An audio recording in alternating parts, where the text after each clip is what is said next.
Imagine une présence beaucoup plus grande que toi, plus silencieux que n'importe quel humain sur Terre, et qui te regarde comme si tu n'étais qu'un simple paramètre dans l'équation. On parle souvent des petits gris, des reptiliens, des êtres lumineux, mais cela, on n'en parle pas beaucoup. Et crois-moi, c'est vraiment pas un hasard. Tu lèves la tête et tu vois un être de plus de 2 mètres. La peau blanche, presque nacrée, le visage en forme humanoïde, mais beaucoup plus lisse que le nôtre, aucune ride et aucun poil, et le plus dérangeant, c'est qu'il ne montre rien. Pas de sourire, pas de colère, juste rien. Et pourtant, ce ne sont pas des monstres, ils ne te courent pas après, ils ne te dévorent pas, ils ne hurlent pas non plus pendant la nuit, mais non, c'est beaucoup plus pire que ça. Parce que ces êtres-là ne sont pas les exécutants. Ce ne sont pas les mains, ce sont les décideurs. Et on les appelle les grands blancs. Je suis sûr que vous connaissez tous les petits gris, ces fameux êtres qu'on connaît très bien pour leur enlèvement ou leur expérience très bizarre sur les humains, mais dans certains témoignages, les gris ne seraient que les exécutants. Ils ne seraient que des opérateurs. Ils suivraient les protocoles qu'on leur donnerait. Et derrière eux, silencieux et imposants, les grands blancs. Beaucoup plus anciens et beaucoup plus calculateurs que les petits gris. Ce qui fait vraiment peur chez eux, ce n'est pas leur grande taille. Ce n'est pas d'ailleurs non plus leur visage, mais c'est leur façon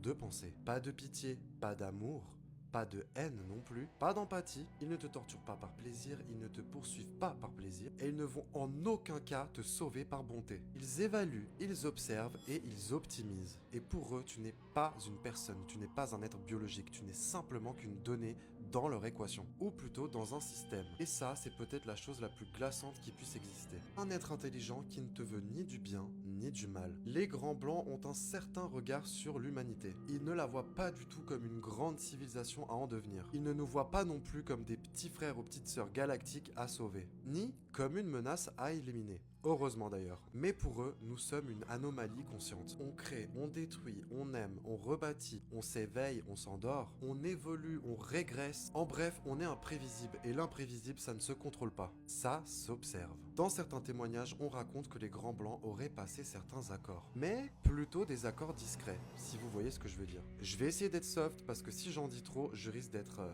coupé du fil, donc on va essayer de faire soft les amis. Donc apparemment, les grands blancs auraient signé quelques accords plutôt discrets avec certaines puissances. Accès à certaines zones, autorisation d'observer et de tester, et même d'étudier notre biologie. Et en échange, quelques fragments de technologie. Juste assez pour qu'on puisse progresser, mais pas assez pour qu'on puisse devenir indépendant. Vous voyez la logique derrière eux? Les grands blancs ne négocient pas, ils accordent. D'ailleurs, dans beaucoup de récits, ils seraient impliqués dans des programmes génétiques. Des hybridations, des tests de compatibilité entre êtres biologiques. Bref, c'est vraiment un peu le bordel là-dedans, mais en tout cas, c'est vraiment bizarre. Souvenez-vous, dans le dossier précédent, on a parlé d'Orion. Plus précisément du Conseil d'Orion. Eh bien, dans certains récits ésotériques, les grands blancs seraient reliés à une certaine branche beaucoup plus froide du Conseil d'Orion. Pas les sages, pas les